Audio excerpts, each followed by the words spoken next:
Now, the LED will actually have a beveled edge to signify the cathode, and it'll have a rounded edge to signify the anode. So even though you have no idea like which one's which, now you do, because LEDs will always have one beveled edge.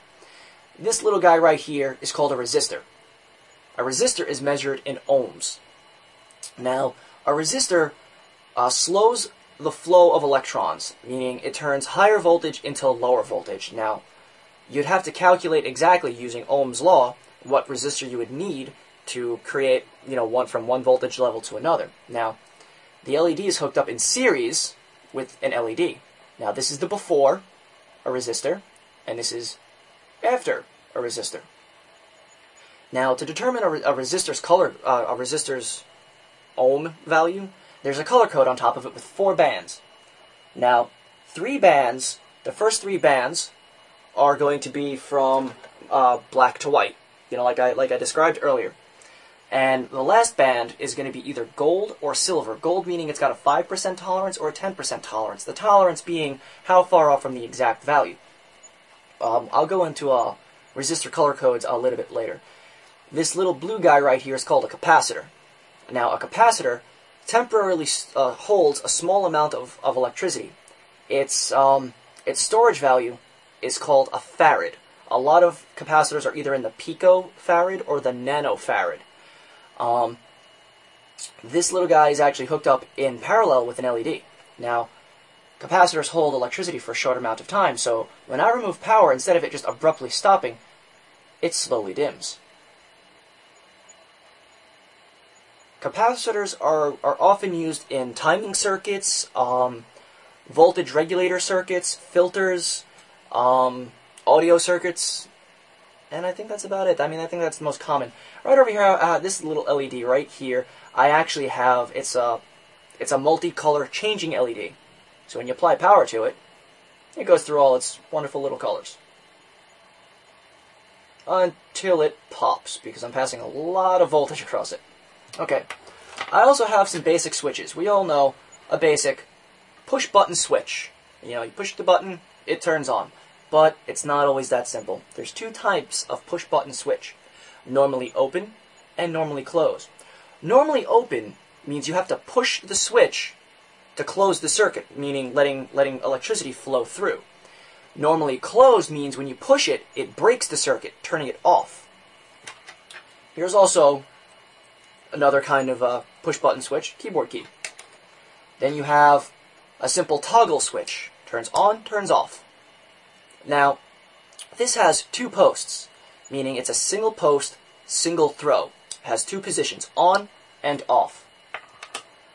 This is single post, double throw. It has 3 pins, commonly used in selector switches, so you can select from one of 2 positions. This is a single post, double throw, meaning it's 2 single post switches combined into one. So you hook these 2 up to a device, and then you hook these 2, so when you flip the switch, each one of these is individually passing voltage across it. This is just some of the very basic of basic stuff, electronic components, and there are a lot more such as transistors and inductors, but we'll save that for another day. I'm going to give everyone a quick crash course in soldering. Soldering is one of the best ways of putting together a circuit board. If you know of a better way, please tell me. Here's my soldering iron. Standard 30-watt Radio Shack soldering iron. Put on a new tip, though. Yes, your iron will start to turn this disgusting brown color. Now I'm going to plug my iron in, and as it warms up, I'll explain to you soldering. Now, the wattage of an iron will denote how powerful it is. Now, the hotter the soldering iron, the more industrial you can get. Like a 15-watt soldering iron is really good for low-end stuff. 30 watts in general purpose. 100 watt, you're practically welding. Now, when it comes to wire itself, this is called 36 gauge wire. The gauge of a wire determines how thick it is. The bigger the number, the thinner the wire. These guys right here, these are 22 gauge copper wire. Now, there are two main kinds of wire. You have stranded, which is much more flexible, and solid, which is easier to work with. Now, the thicker the wire, the easier it is to work with, especially when solid, and the more current it can actually handle.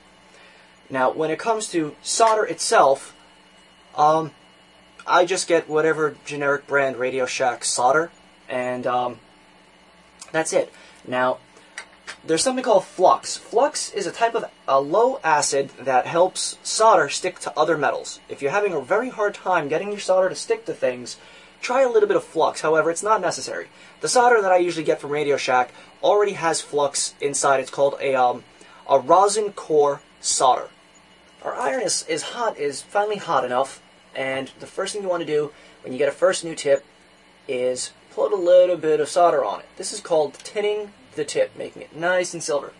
Now, I've also got something called tip cleaner, which once your iron's hot, you dip in it and it gives it a nice shiny coat. Now, I like to just flick all the extra off, and I'm going to zoom into this motherboard right now, and I'm going to show you how to solder a wire onto a very small point. Okay, we're zoomed into our motherboard, and the first thing you want to do is something called tinning your wire. And basically what that means is, trying to get the solder into the shot, put a little bit of solder, fucking solder, there, my solder. Put a little bit of solder, wrong end of the wire, on the wire.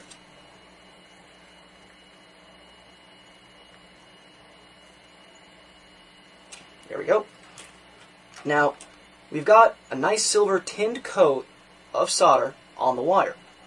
Now what you do is you put your wire up to the pad you want to solder, put your iron on it, melt the solder, and then there you go. It's soldered on. Now, look at the size of that point. Most people say it's so hard to modify, circuits with very small contact points. I just did it in seconds. I mean, this goes for everything. I mean, I have some 36 gauge Kynar wire. I'm going to tin the tip off camera, of course, because it's just so much easier for me. And I'm going to see if I can go and get, let's see, where's there a point on this board? Is this on screen? Yeah, that's on screen. Here we go. Here's a tiny little point. Now, of course, if you notice me shaking, I don't have the best nerves. I don't have a very steady hand.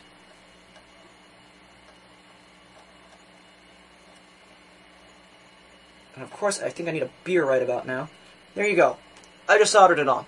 That's a quick crash course in soldering. It's not very difficult. Primary thing is be very careful of the soldering iron. It's hot. I've actually seen people do phallic gestures with their soldering iron, drop it, and then grab the hot end. Well, let's just say that person wouldn't be coming home to his girlfriend, Rosie Palm and her 5 friends anytime soon. The best thing about soldering is practice, practice, practice, practice, practice. Don't practice on something you enjoy. This is an old, crapped out motherboard that I have no objection with soldering onto and off of. So, if you really do want to practice soldering, this is the way to go. If you have to solder 2 wires together, pre-tin both wires. If you have to solder components together, pre-tin both components. There you go, quick crash course. I hope you develop your soldering skills and let us know how well you're progressing with electronics. Have fun and good luck. Welcome to Hacking Motorola Cell Phones. First, some definitions. A flash file. A flash file is the basic software a phone needs to control its hardware. Basically, getting a new flash file would improve stuff like camera quality, menu speed, and reception. Also, a flex, which is a flex will allow you to access new